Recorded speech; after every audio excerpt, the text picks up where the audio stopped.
Gold trusted gold buyers. మీరు తాకట్టు పెట్టిన బంగారాన్ని విడిపించి ఈ రోజు ఉన్న మార్కెట్ ధరకు కొనబడను.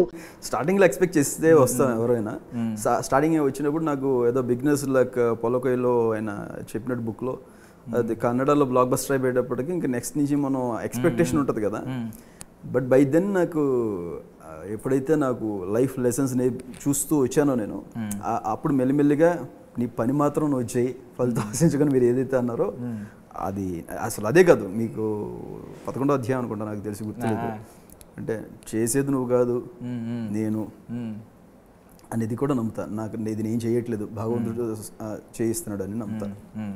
సో మీలో ఉన్న అంటే ప్రతి ఒక్కరికి ఒక్కొక్క సిగ్నేచర్ ఉంటుంది, స్టైల్ ఉంటుంది. ఇప్పుడు మీలో ఉన్నది మేము అబ్జర్వ్ చేసింది ఎక్కువగా ఏంటంటే మీరు కొంచెం టెంపుల్స్ కావచ్చు, హిమాలయస్ కావచ్చు, ఫారెస్ట్స్ కావచ్చు, వీటిలోంచి లైవ్ మ్యూజిక్ని తీసుకుని వాటిని వెస్టర్న్ మ్యూజిక్తో మిక్స్ చేయడం అనేది ఒక స్పెషల్ అనమాట. చాలా తక్కువ మందిలో చూసాం, రేర్గా. ఐ మీన్ నాకు వేరే ఆల్టర్నేట్ కూడా మీతో కంపేర్ చేసుకుంటే ఎవరు దొరకట్లేదు రిఫరెన్స్కి. సో ఏంటండి దీని వెనకున్న బ్యాక్ స్టోరీ ఏంటంటే బలమైన ఎమోషన్ ఏదో ఉంటుంది కదా. అదేం లేదండి, అంటే నాకు బేసికలీ హిమాలయస్ ఇష్టం, నాకు నేచర్ ఇష్టం, తిరుగుతూ ఉంటా. నాలో ఇన్హెరెంట్గా ఒక భక్తి అనేది ఒకటి ఉంది. అది అది ఒక ప్రవాహంలో ఉంటూ ఉంటుంది మెల్లిగా. అది సముద్రం అంత అన్న కానీ అట్లీస్ట్ ఒక నది లెవెల్లో పారుతూ ఉంటుంది నాలో. తెలియకుండా ఫిలిమ్స్కి వచ్చేటప్పటికి మన కమర్షియల్ ప్రజెంటేషన్ అవసరం. సో ఇవి రెండు ఎక్కడో క్లబ్ అవుతున్నాయి అంతే. ఓకే, సో ఫస్ట్ వైబ్ ఉంది సాంగ్ రిలీజ్ చేశారు, నిజంగా మంచి వైబ్ వచ్చింది. మరి ఏంటి మీకు ఏమనిపించింది ఇప్పుడు దాకా ఈ మిరాయి జర్నీలో? ఈ వైబ్ మీకు ఎలా ఉంది పర్సనల్లీ?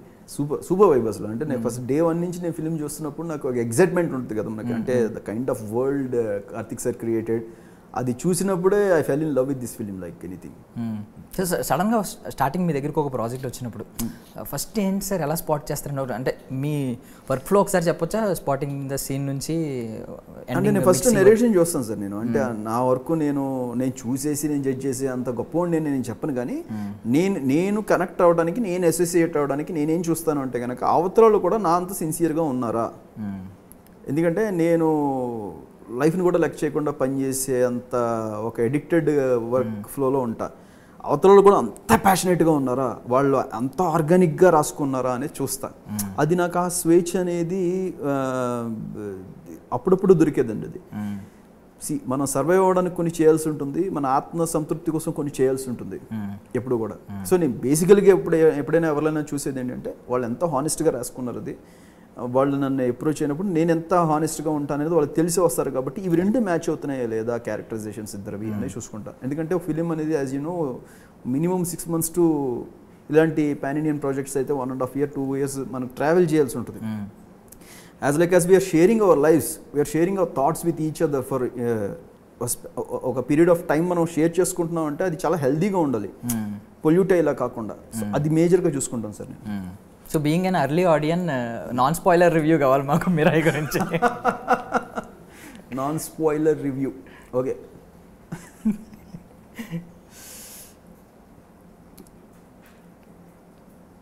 బాగా అంటే బాగా అంటే నేను ఇది ఒక సర్కాస్టిక్గా చెప్తున్నా, నరాల బలహీనత బాగా ఎక్కువ ఉన్న వాళ్ళు ఉంటే కనుక టాబ్లెట్స్ తీసుకుని సినిమాకి వెళ్ళండి. సూపర్. ఇంటర్వెల్కి క్లైమాక్స్కి జివ్వుమని లాగుతాయి, మీకు ఇక్కడంతా లాగుద్ది. అంటే సర్కాస్టిక్గా చెప్తున్నా, దీన్ని మళ్ళీ రాంగ్ వేలో తీసుకోవద్దు. ఎందుకంటే నేను ఒక hundreds of times చూసుంటాను కదండి. నేను హనుమాన్ చూసినప్పుడు కూడా నేను ఒక హై ఫీల్ అయ్యాను. అది చాలామంది చెప్పినప్పుడు అందరూ సినిమా గురించి ఇలా చెప్తారు కదా అనుకుంటారు. బట్ వేరేజ్ నేను ఏదైతే టేబుల్ మీద ఎంజాయ్ చేశానో అది యాజ్ ఇట్ ఈజ్ ఒక్క 1.1% కూడా మిస్ అవ్వకుండా యాజ్ ఇట్ ఈజ్ ఆడియన్ని హిట్ అయ్యేలాగా ఎన్ని జాగ్రత్తలు తీసుకోవాలో అన్ని జాగ్రత్తలు తీసుకున్నానండి. బట్ థింగ్ ఏంటంటే ఒకటి తప్పుగా అనుకోకండి, ఈ మధ్య కొన్ని పేర్లు అంటూ ఉంటాం రివ్యూవర్స్లో. ఆడియన్స్ చాయిస్ ఏంటంటే కొంచెం బార్బెల్ అని కొన్ని పేర్లు అంటూ ఉంటాం.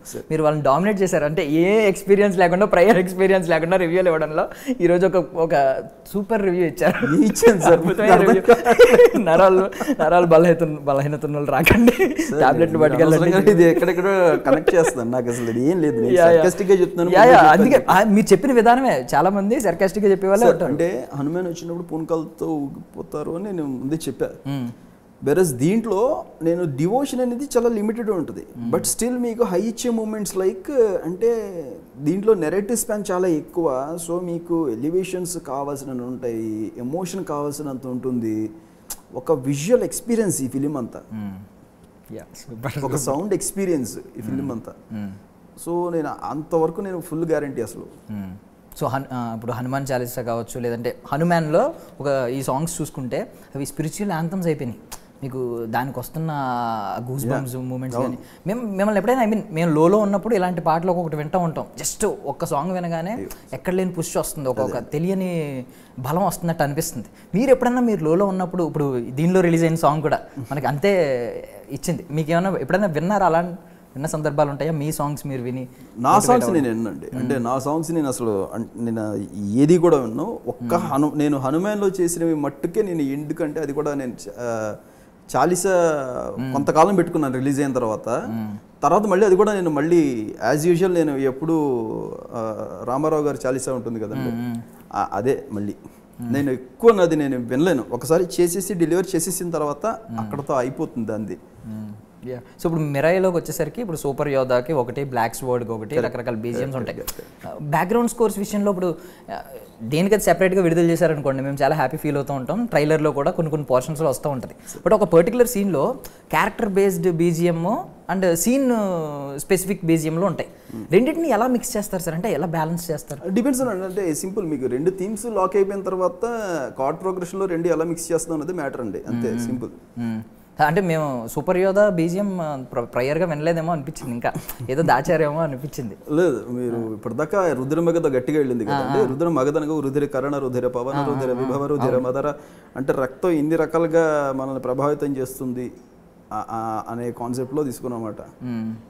అది సూపర్ యోధాకే అంటారా? అంటే నేను ఆ టైంలో అడుగులు పడినవి కనిపించినాయి. కాదు నీకు సూపర్ యోధా థీమ్లు చాలా ఉన్నాయి. నేను ఇప్పుడు చెప్తున్న ఐటమ్ ఎలిమెంట్ అది వేరే దానికి సంబంధించి. మీరు అన్నారు కదా ఇందాక టాబ్లెట్ తెచ్చుకోవాలి ఈ ఐటమ్ వచ్చినప్పుడు.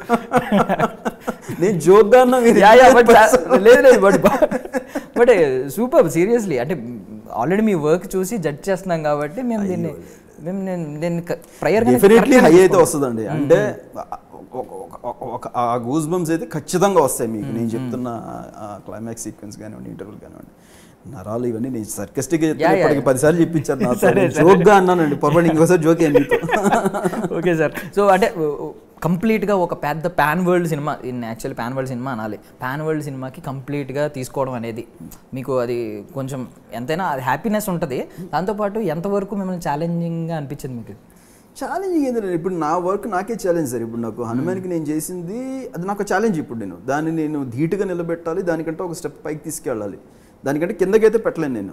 సో నా వర్క్ నాకే ఛాలెంజ్. ఇప్పుడు నెక్స్ట్ చేయబోయేది ఏదైనా ఉంటే నాకు ఇది నాకు మిరాయి ఛాలెంజ్ అవుతుంది. So challenge will be there every time in our life. మనకు అది ఉన్నప్పుడే మజా.